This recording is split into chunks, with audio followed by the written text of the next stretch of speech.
Hi everyone, I'm Dan Albers and welcome to KeepOurRedskins.com, and I am joined here with William Brotherton. And William, thank you so much for joining us today. You bet. Happy to be here. We just want to explain to everybody, let everybody know out there, all the people out in Anderson, where you live, and just kind of give a little bit of background of your history. Oh, it might take a few more minutes. Basically, my grandmother and family, my grandmother was full-blooded Abenaki, born in Quebec, moved into Vermont, and my mother is being raised in Vermont. The Abenaki, my tribe, where I serve on tribal council in Swanton, Vermont. The state of Vermont, after World War I, decided to pass a series of eugenics laws that allowed for forcible sterilization of Abenaki women and removal of Abenaki children to what were called homes for the feeble-minded. And so my grandmother, fearing that this might happen to them, moved into north central Vermont, bought a small farm. And my mother, when she graduated from high school, was determined to leave Vermont and went to nursing school as part of the war effort, World War II, and became a nurse through Boston College, and took the first job she could find out of Vermont at a polio sanitarium in Spartanburg, South Carolina. And there she met my father, who was from Augusta, Georgia, who was visiting a friend at the polio sanitarium, and met my mother. So I was actually the first baby born in Spartanburg, South Carolina in 1950. I was born January 1st. So I grew up in Atlanta. My dad went to Georgia Tech on the GI Bill, became an aeronautical engineer, and so grew up in Atlanta, married my high school sweetheart, and in 1977 we moved to North Dakota for me to take a job up there. That part of the deal was that they would put me through the University of North Dakota, which of course since 1932 had been known as the Fighting Sioux. And so I proudly became a member of that Fighting Sioux fraternity, and it was a very noble name. It was always used in the best possible taste, and so I was happy to be known as a Fighting Sioux. And where I really got involved, it was after we moved from North Dakota to Denver, and then back to Georgia in 85, moved to Texas, and went back and got a law degree in 1994 at what's now Texas A&M School of Law after 5 years of night classes, and started my firm in 1997, and we've grown over the years, and eventually I got involved again in North Dakota, and I represented a number of Sioux tribal members in 2013 when the University of North Dakota succumbed to pressure from the NCAA claiming that the Fighting Sioux name was hostile and abusive, and the Sioux members that I represented were adamant that the name was an honor to them, and in fact, one of the tribes, the Spirit Lake Sioux, used the term Sioux for their football teams, and boy, I'm going by memory, I believe Standing Rock calls themselves the Indians. And in today's politically correct climate, all of these names are suspect, but they never stop to ask Native Americans what they think about the names, and in fact, when I sat on council and talking to the chief and council members, I said I was fighting to preserve the Fighting Sioux name, and everyone agreed that they would love to be called the Fighting Abenaki. And so the main thrust of our lawsuit was that the name had been formally given back, let me think here, in the 1960s, I believe, by both the Standing Rock and Spirit Lake Sioux Nations, the two Sioux Nations in North Dakota. They had smoked the chanupa, the sacred pipe. They met with the university president. They gave him the name Yankton Chief, and allowed the university to fully embrace the Fighting Sioux name. None of this made a difference to the NCAA, who continued to penalize North Dakota's hockey teams from going into playoffs, and eventually, through a deceptive program push by many of North Dakota's leaders, they just simply convinced North Dakotans to give up on the issue. But it's not dead, and in fact, I deal regularly with folks on both reservations who are adamant that the Fighting Sioux name should come back. And just as a side note to folks who give up and end up with a name that means nothing to the alumni of the organizations, the school ultimately changed the name to the Fighting Hawks. And there's a caricature of a fighting hawk which looks surprisingly similar to what's on the side of post office trucks. Yeah. And so morale just has plummeted at the university. Since that time, they have gotten rid of a number of sports teams, including the men's baseball team, and the one that caused the greatest outcry, the women's hockey team. The university is talking about knocking down 13 historic buildings because they can't afford to maintain them. And alumni stopped donating. And of course, the Fighting Sioux name was one of the most valuable sports trademarks in the world, and they gave that up. And surprisingly, or not surprisingly, nobody wants Fighting Hawks merchandise. And right. So the university is in a horrible position, and I've continued to fight both as an alumni and as a representative of the tribes.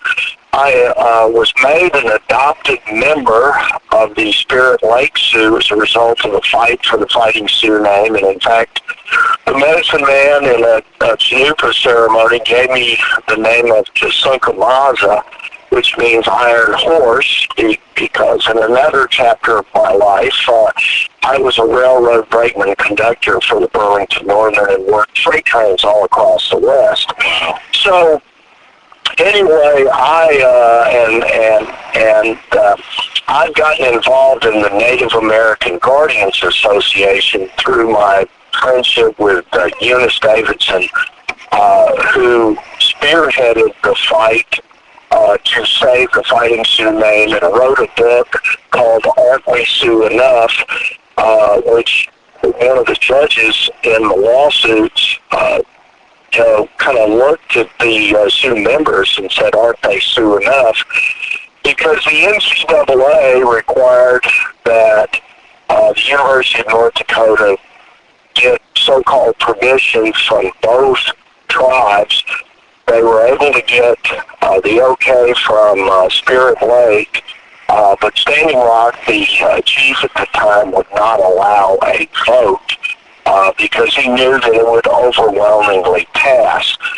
And so what is ironic, and this may be the next spearhead of the fight, is that other universities have been allowed to just get the okay from one of two or more tribes. The main university is the Florida State University, who was able to get the okay from the Seminoles in Florida, but weren't required to get permission from the Seminoles in Oklahoma. And so we think that there's been unfair treatment of North Dakota, and so we will continue the fight. So certainly there's been, in talking about the Anderson Redskins, one thing I always point out is Oklahoma itself, the name means red people in Choctaw, and it's a name that was never meant to be used with derision. It's simply a descriptive term. And but the fact is it's not just Redskins. It's warriors. It's Indians. It's the chiefs. It's anything that tells people who Native Americans are and what they're about, what they're proud of, and it's if this is just a great big effort to completely eliminate the fact that Native Americans were even here in the United States. So ultimately, I believe that it's a mean-spirited effort to just whitewash a portion of American history and a proud people.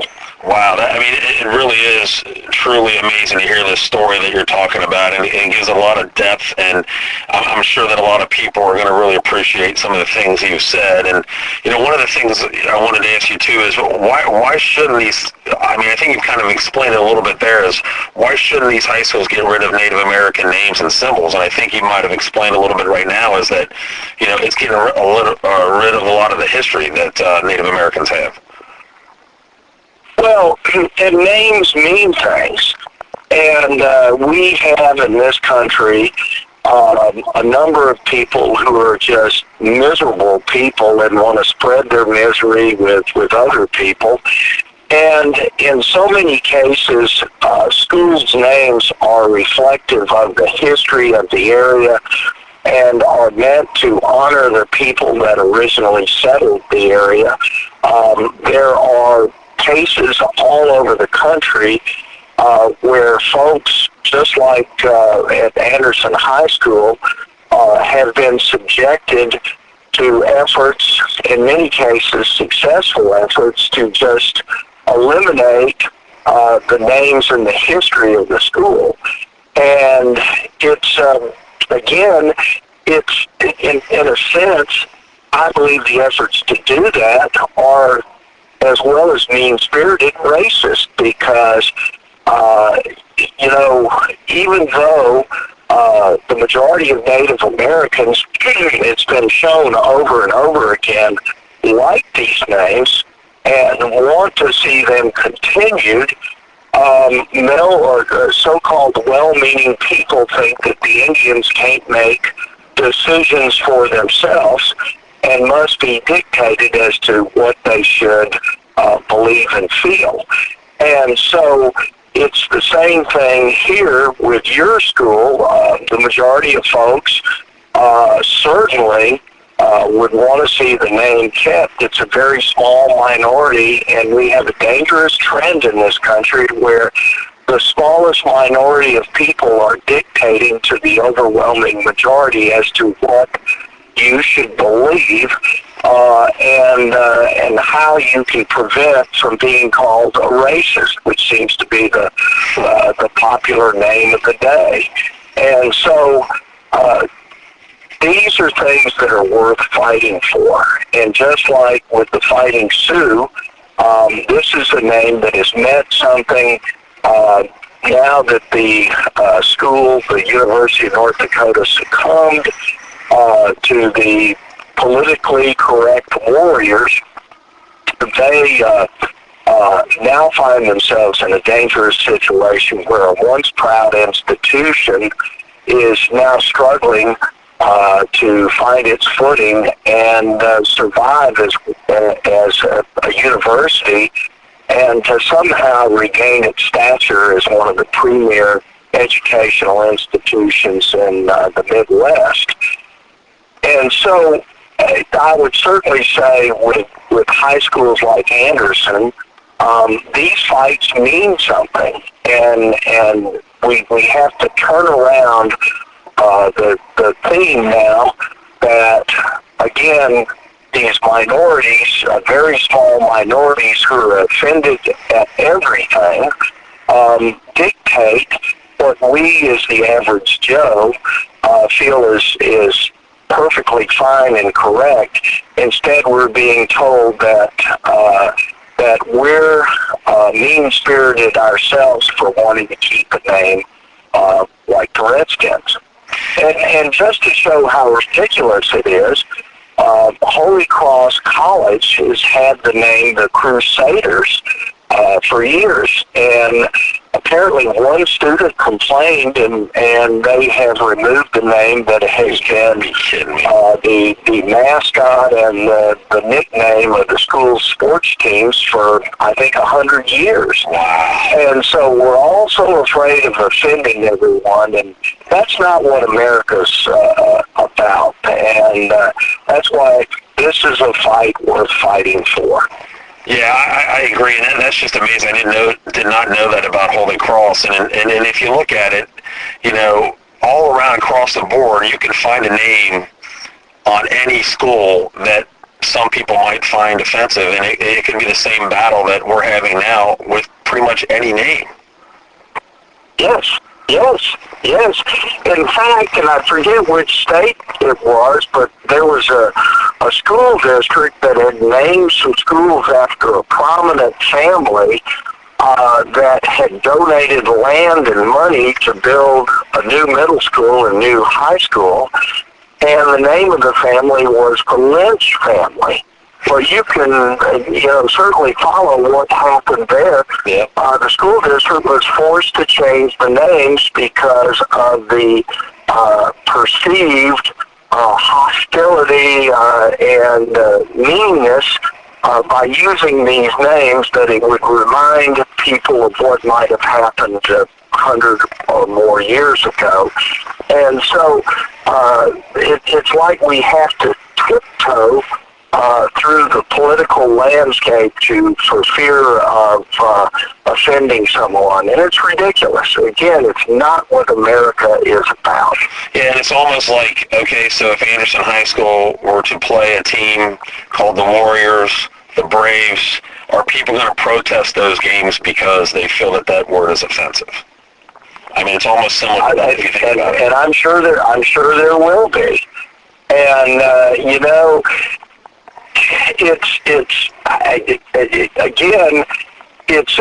it's way too much power for people who shouldn't have that sort of power. They're miserable people who are trying to dictate what people should like and not like.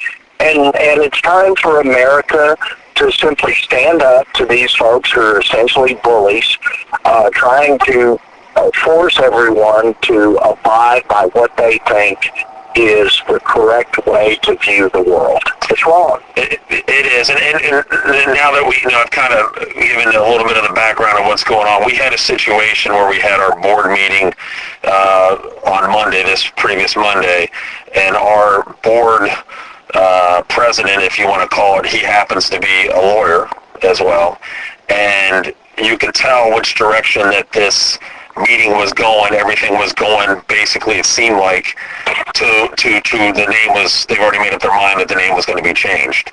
They agreed to keep our school colors, but then they said, if we do have a name change, one of the people brought up, well, who's going to pay for that? They said the district has to pay for that.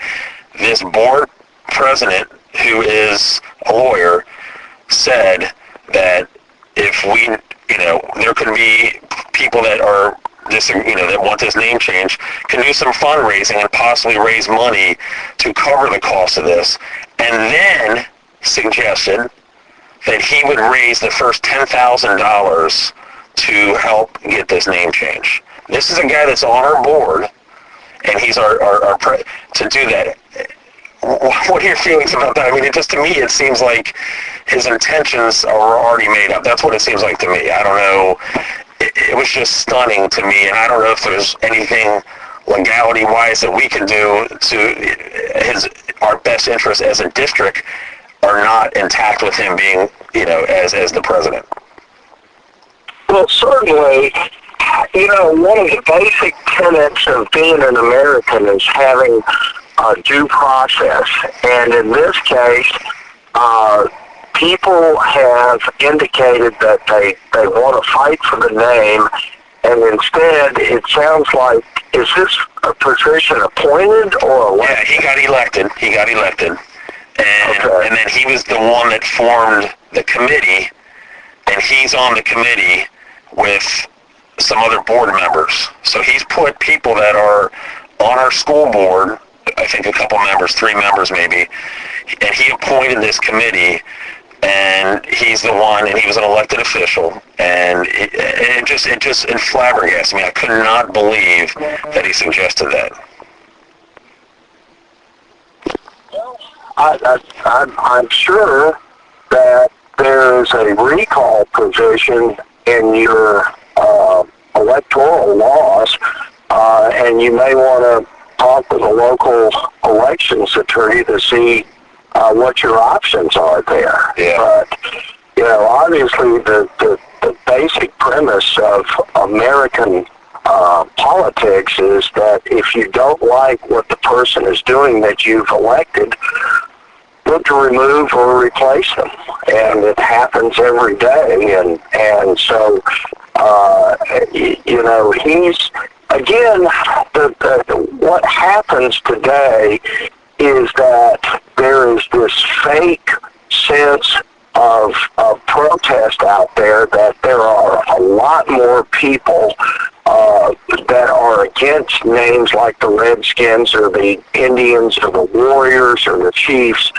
And what these folks do is inflate their numbers to make it appear that it's an overwhelming number of people out there. And this scares politicians. And so another thing you can certainly do is indicate, however you can, that anybody that objects to this name is in the minority. Yeah. I totally agree. I really appreciate you taking the time to speak to everybody, and we really appreciate it. I mean, is there any last things that you would like to say to, if you were in front of the board right now, is there anything that you'd want to say, or is there anything that you want to say to the Anderson community about this, about keeping the Anderson Redskin name? Well, one of my favorite sayings is that actions have consequences. And while it may seem like a quick, easy fix to just get rid of the name and put some sort of milquetoast type name in place, names draw people together, just like with the University of North Dakota Fighting Sioux. Names mean things to people, and to simply change the name, and again, like you pointed out, it's going to cost the school district money that could be used for much better purposes than trying to change names to fit into the so-called correct landscape. This is a fight worth fighting, because once the name is gone, there's going to be repercussions. People are going to lose interest in sports programs. It's going to mean a drop in money to local businesses who support the sports teams. It's going to be a whole new change of environment once you get rid of that name. So keep up the good fight, and that's to you and the supporters of the name, but to the school board, they really should think hard about succumbing to a false majority, because that's what it is, a false majority. Well, William, I really, really appreciate you taking the time to join us today. It's meant an awful lot to me and all the people back in Anderson, and hopefully this information that you provided for us today will help in getting us to keep that name and let everybody understand how important the Native Americans are. And like we said, we want to educate everybody to understand, and I don't think everybody understands the full impact that this name is with the Native Americans. And again, I really appreciate you taking the time, and hopefully we'll talk on down the line.